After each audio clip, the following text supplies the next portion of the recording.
Why so serious? Get your crayon! Get your crayon! Get your crayon! Halo nakama, apa kabar kalian? Hari ini kita balik lagi di segmen Crayon untuk membahas anime favorit kita semua, yaitu One Piece. Yes, always One Piece. Karena ada begitu banyak banget misteri di dunia One Piece yang belum terpecahkan dan kayaknya seru untuk kita bahas bareng-bareng.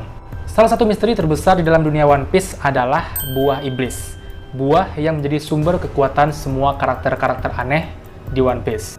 Nah, untuk buah iblis sendiri ada banyak misteri yang mengelilinginya yang sampai sekarang nggak ketemu jawabannya. Seperti dari mana asalnya, apakah ada pohon-pohonnya, gimana dia bisa membuat orang yang memakannya itu nggak bisa berenang dan mendapatkan kekuatan, siapa yang menciptakan buah iblis itu. Nah, fakta-fakta tentang buah iblis sejauh ini yang kita tahu adalah yang pertama, nama buah ini adalah kata yang berulang seperti merah-merah, hana-hana, gomu-gomu, bara-bara. Fakta yang kedua adalah buah iblis ini mempunyai 3 jenis. Yang pertama paramecia, yaitu kekuatan berubah wujud atau mengeluarkan sesuatu gitu. Kemudian tipe logia, yang mana kekuatannya memiliki unsur alam. Dan yang ketiga adalah zoan, di mana pemakannya bisa berubah menjadi binatang. Fakta yang ketiga tentang buah iblis adalah orang-orang yang memakan buah ini akan mendapatkan kekuatan super melebihi kekuatan manusia lainnya, termasuk kekuatan fisiknya, dan orang yang memakannya akan dikutuk oleh lautan sehingga ia tidak bisa berenang. Fakta keempat adalah pengguna buah iblis bisa mengeluarkan kemampuan yang lebih dari buah iblis itu yang disebut sebagai awakening atau kebangkitan.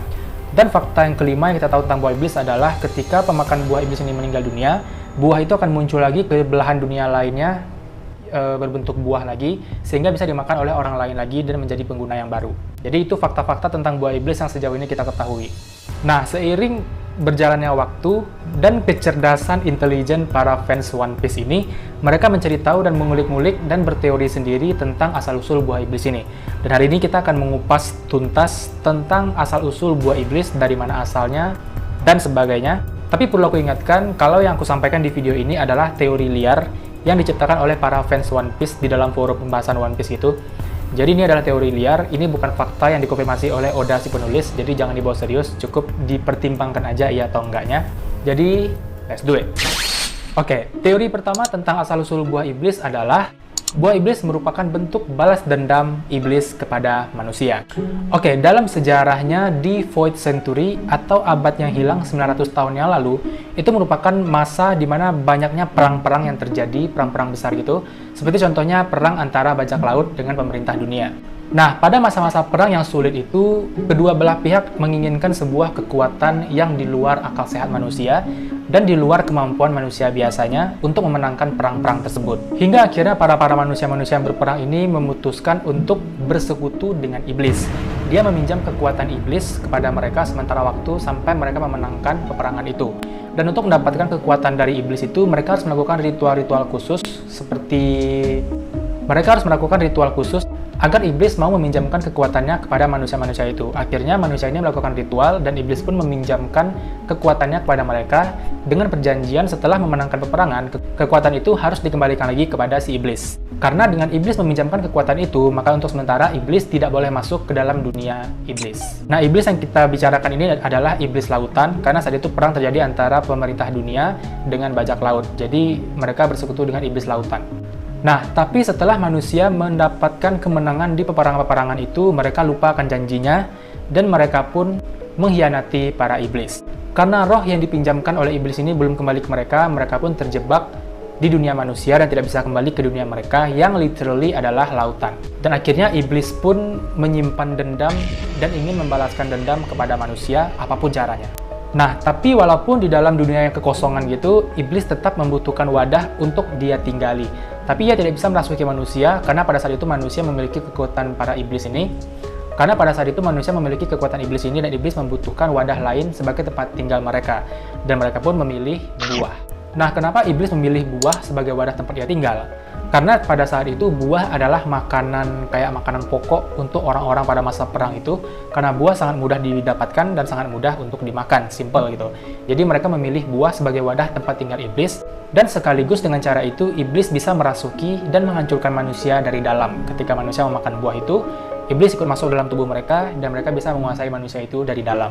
Jadi itulah kenapa ketika manusia memakan buah iblis ini, lautan menolak mereka. Mereka tenggelam ketika berenang itu karena lautan sudah menolak iblis yang ada di dalam tubuh mereka.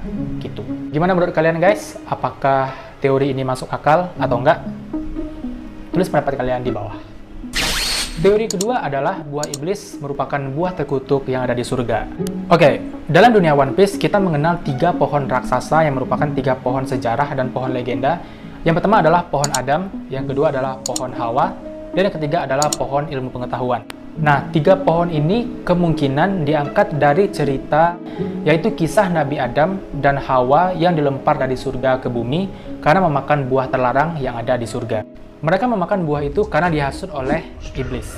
Nah, dalam ajaran Kristiani, pohon yang ada di surga itu adalah Tree of Knowledge yang memiliki good dan evil, yaitu perintah dan larangan. Nah, jadi dengan adanya ketiga pohon yang sama dengan kisah Nabi Adam dan Hawa ini, banyak yang percaya kalau buah iblis itu adalah buah yang tumbuh dari Tree of Knowledge atau pohon pengetahuan itu, sama seperti buah kuldi yang ada di surga, di mana iblis menghasut Adam dan Hawa untuk memakannya, hingga akhirnya mereka diusir dari surga ke bumi. Oke, meskipun dalam segi cerita One Piece ini nggak terlalu berhubungan ya, ini lebih ke inspirasinya mungkin.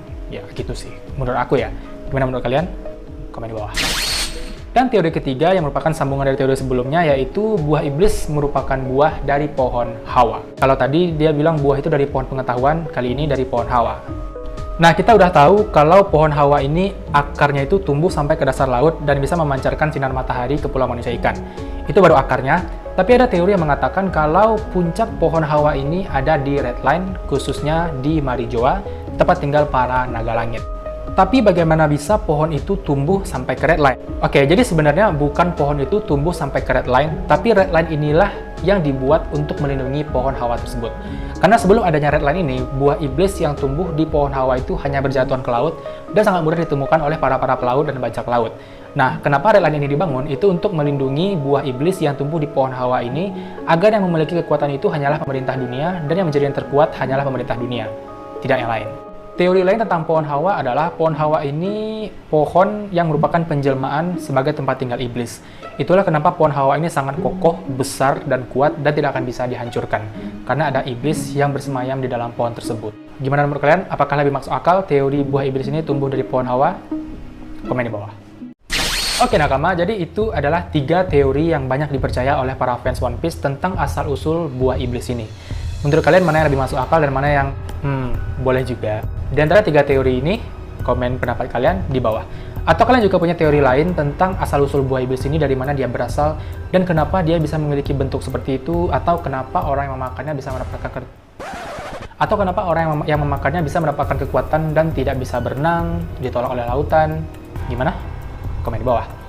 Sampai sekarang, Oda belum pernah mengkonfirmasi di dalam ceritanya, dalam film, atau dalam komiknya, tentang buah iblis selain fakta yang tadi di awal aku bilang itu. Dan sampai sekarang itu masih misteri yang paling besar di dunia One Piece. Jadi itu dulu video Crayon kita pada hari ini. Semoga pembahasannya menarik dan semoga kalian bisa putar otak untuk mencari tahu juga berteori tentang buah iblis ini. Komen di bawah. Seperti biasa, klik like-nya kalau suka, dislike kalau tidak. Subscribe channel ini untuk berlangganan, dan klik lonceng ini untuk dapat notifikasi kalau ada video baru. Jangan lupa tinggalkan komentar, kritik, dan saran untuk kemajuan channel ini. Dan jangan lupa share video ini ke teman-teman pecinta One Piece yang lain. Dan terima kasih sudah menonton, sampai jumpa di video-video selanjutnya.